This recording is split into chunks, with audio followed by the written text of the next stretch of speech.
Hello everyone, I'm Laura Couturier, a conservator of objects and furniture. In the next minute, we're gonna discover a Philips 510 LU radio receiver from 1935, which belonging to the Museum of Social and Urban History in Suresnes, France. This work resumes my master's thesis at the National Institute of Heritage. Rima Ataet and François Dubois supervised it. Marie-Pierre de Guillaume oversaw the historical study, and Émilie Lebeau followed the scientific research. First, we need to forget about our time and come back at the beginning of the 20th century when Philips designed the radio receiver and La Radiotechnique manufactured it in 1935. But we only have some minutes. So let's make a jump into 2019 when the conservation of the radio receiver starts and when we initiate research into an adhesive adapted to celluloid consolidation. Everything begins when we take care of the broken celluloid. We must find an adhesive to consolidate it because we didn't discover enough study about it. To launch the research, we make preliminary experiments on a ping-pong ball of celluloid drip consolidated with 16 resin. After observation and manual handling, we select 3 resins: Everart, Acryl 33 and Couturier. During the test, realize that a simple drip consolidation isn't enough.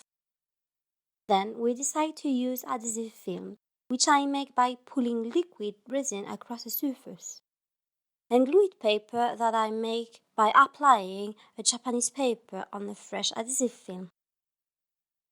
Then we evaluate optical property.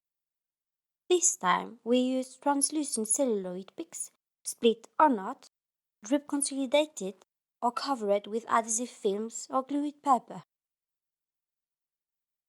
The observation permits to comparing optical properties. We measure transparency and color with photographs, and we take their colorimetric LAB data with Adobe Photoshop. Then we calculate delta A, which permits to quantifying the differences between 2 colors. Results of the optical tests put adhesive films of Everart, Acryl 33 and Clucel G ahead. Thereafter, we evaluate adhesion properties with stencil tests and peel tests. Thanks to her homemade structure.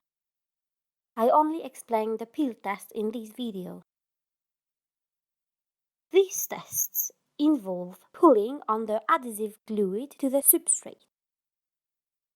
For manufacturing test pieces, we apply each adhesive film or glued paper on a cellulose acetate pieces.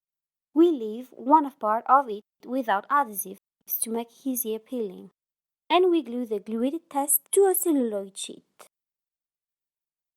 During the test, we hold the sheet horizontally on the perforated boards of the structure. We put a clip on each test piece and we suspend a zip back to it. Then we add weight every 2 minutes. The adhesive stress and tears are from the sheet. It is at that point that we know the applied mass. Then we compare them. It shows that adhesive film of Everart and Acryl 33 have good results. Next, we make experiments that validate their reversibility. And after reading the article, we learn that Everart has an acceptable pH after aging, while Acryl 33 haven't. We select Everart. We are now able to treat the broken celluloid. The first step in celluloid consolidation focuses on putting the 2 celluloid pieces on the same level with wedges and weight. Then, fractures and cracks are drip consolidated with Everart. The set dries for 1 hour and we remove the wedges and weight. We cut Everart films into thin ribbons and we apply them to the brick. They are reactivated using a cloth lightly soaked in cumin. We don't have time to see the different treatments, but I want to end this video with this before and after pictures view. We can notice that after treatments, the receiver is stable and regains intelligibility while keeping traces of utilization and handling. I would like to thank you for your attention. And if you have any question, feel free to contact me.